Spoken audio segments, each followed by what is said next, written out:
All right, Giants fans, it's time for us to once again look for a head coach. It was not too long ago that the New York Giants were playing in Super Bowls and winning Super Bowls, but several interviews down, more to go. Weigh in the comments below, because the way I see it, it's going to be a while until we get back to the Super Bowl. But who is going to lead the helm for the New York Giants to get us back to the big dance? Scroll down to the comments below in this video and chime in. Who should be the head coach for the New York Giants?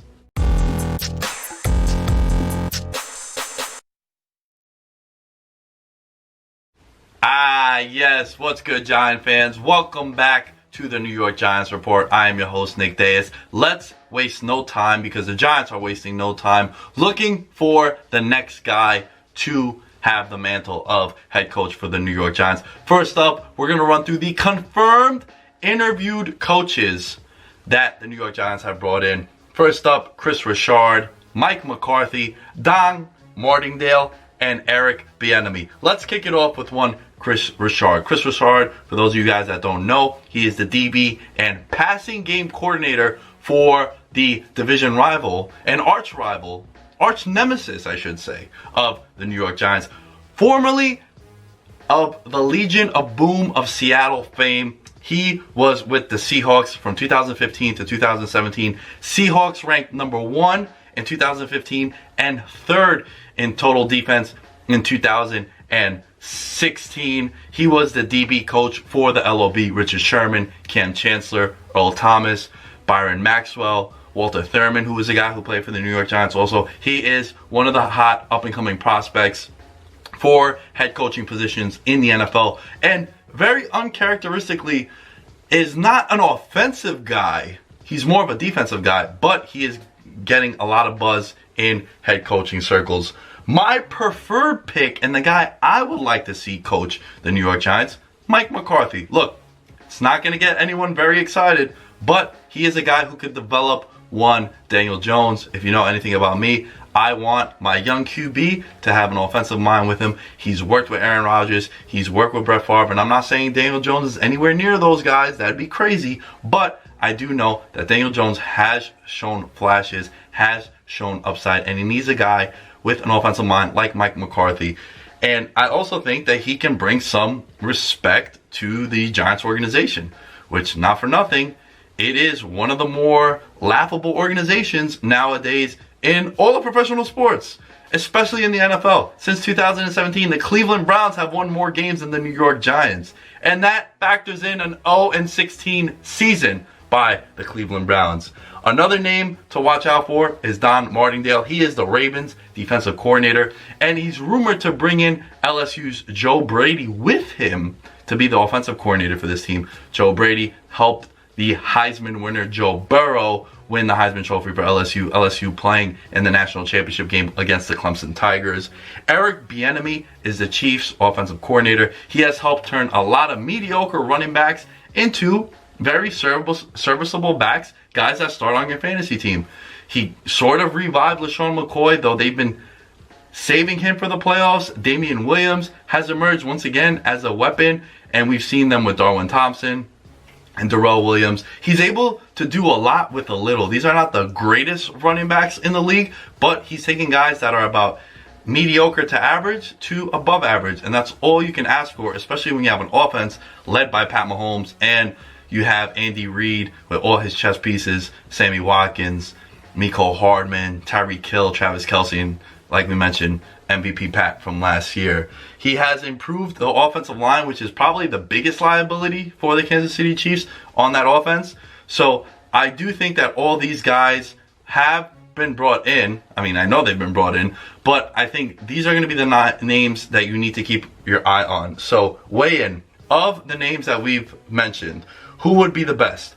Type R for Richard, type M for McCarthy, type DM for Don Martindale, and type B for Bieniemy. A name that I did not mention, but seems to be leading the charge as well, and he does have ties to the New York Giants organization. That is Matt Rhule, the head coach for the Baylor Tigers down in Texas. Former staffer with Tom Coughlin in 2012. He was an assistant offensive line coach. He interviewed for the Jets job last season. 44-year-old. I love what he's done at Baylor. Baylor, for those of you that might not know, had a lot of sanctions brought down on the program. They had very serious allegations surrounding many players at that program. And they had to let go of the former coach, and this guy stepped in, and he's done a really good job over at Baylor, especially with what he's had to do. So that's another name that you need to keep your eye on and your ears to the radio and the TV, because it's going to be surfacing, and it's going to be a candidate that needs your attention. Giants fans, I also need your attention. If we want to do more Giants videos here for Chat Sports, I need you guys to do me a favor. Subscribe here to Chat Sports. The bosses, the higher-ups, they're saying we could do more Giants videos if you guys tell them that we want more Giants videos. So hit that button, subscribe, youtube.com/chatsportstv right now. It is free to subscribe. Let's grow this channel. Let's get on that level of my guy Mitchell Renz, what he's doing with that Oakland Raider report, absolutely crushing it week in, week out. Let's get on there. So another rumor, the Giants are bringing in a lot of candidates, and I want to run through the candidates one more time if you guys missed it in the beginning. Possible candidates, like we said, Chris Richard, Mike McCarthy, Don Martingale, Eric Bieniemy, Jason Garrett also, and Josh McDaniels, who is popping up now. But I want to go back and look at some of the past guys that the New York Giants have brought in 2016. Now, these names are going to be familiar. Ben McAdoo, obviously, he got the job. Mike Smith, Steve Spagnuolo, former defensive coordinator for the New York Giants. Adam Gase, who is now with the New York Jets.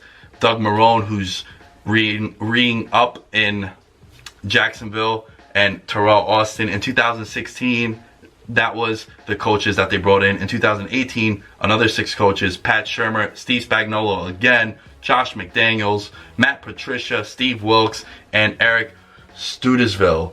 Now, all these guys, whoever the head coach is going to be for the New York Giants, they're going to have a lot of cap space, which I think makes the New York Giants position very appealing to a would-be head coach. Because here's the thing with the New York Giants. They have close to $70 million in cap space. Everyone from the 2016 free agency boom, when they brought in Jenkins, Snacks, and Vernon, and they had Odell Beckham on the roster, and Eli Manning's big contract, those are all off the books. So they'll have money to spend. Eli Manning off the books. And what I would love for the New York Giants to do, and weigh in the comments below, let me know what you guys think their free agency moves should be. Everything on the defense. If I'm the New York Giants, I love my pieces on offense. Daniel Jones, Saquon Barkley, Shepard, Tate, Ingram, Darius Slayton, absolutely baller this year for the New York Giants on the outside. Showed great chemistry both in the preseason and in the regular season with one Daniel Jones. So spend all that money on the defense. Spend all your draft capital on the defense. Do literally what the Green Bay Packers did last year. They brought in Smith. They brought in the other Smith. They spent draft picks on the defense. They brought in Amos. And the Packers now are the 2 seed in the NFC. So all in on the defense. And some of the names that I think you should monitor. My ideal guy for the New York Giants to go and get is Yannick Ngakoue from the Jacksonville Jaguars, a premier pass rusher. Jacksonville last year did something really interesting. And what they did was they drafted Josh Allen, who wasn't a position of need coming out of college, the edge rusher, who had a spectacular year for the Jacksonville Jaguars, but he was insurance for situations like this. Situations like Calais Campbell, who is up there in age, though he balled out this year too. So that is a guy who many NFL fans might not be familiar with his name because, not for nothing, he plays in Jacksonville, and it's not the biggest market. They didn't play many primetime games this year. He's a guy that might get a contract similar to Frank Clark, and people are going to absolutely lose their minds, but this dude is a baller, and the New York Giants need a lot of help. Edge rusher is definitely one of them. Another guy to keep your eye on is Kyle Van Noy, the Patriots linebacker. He's a guy who was a cast-off over at Detroit, comes to New England, wins championships. I mean, a lot of guys do when they come to New England, but the New York Giants just need linebacker help for about 25 years now. They haven't had great linebacker play since Antonio Pierce, who was a free agent that they brought in also. It seems like the Giants, when they bring in free agent linebackers, they're productive. When they draft them, they don't develop them as well. So Kyle Van Noy is another guy. Another name to keep an eye on. The Giants could use some secondary help. Logan Ryan. He's a guy who lines up in the slot with the Tennessee Titans. That's a guy to definitely keep your eye on. A former New England Patriot. He got paid when he went to Tennessee. So it's going to be up in the air whether or not it's going to be a contract that might devastate the Giants from a cap hit. But I think it is another position of need for the New York Giants. And last but not least, now I'm a little hesitant with this guy because he was on a 1-year prove-it deal, coming over from Denver, goes to Tampa Bay, and has a monster year. And that is Shaquille Barrett. Led the team in sacks and quarterback pressures. Again, the New York Giants, when they were good, when they were productive, they did one thing better than every single team in the National Football League, and that was get after the quarterback. They literally coined the phrase the NASCAR package because of what the Giants were doing way back in 2007. So they need all the help that they can get on the edge with a guy like Shaquille Barrett. But I am a little hesitant with a guy like him. I'd be more inclined to pay Yannick Ngakoue more than paying Shaquille Barrett because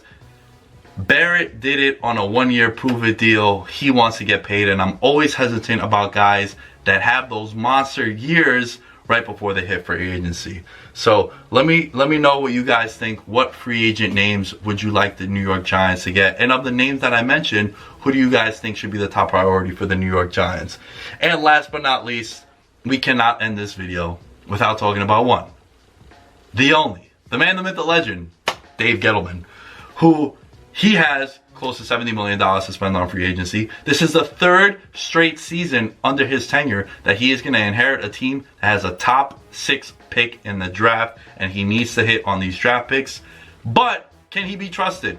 I don't trust David Gettleman. I am not a fan of his work. I've been very critical of all the decisions that he's made. And let's just take a look at some of these decisions.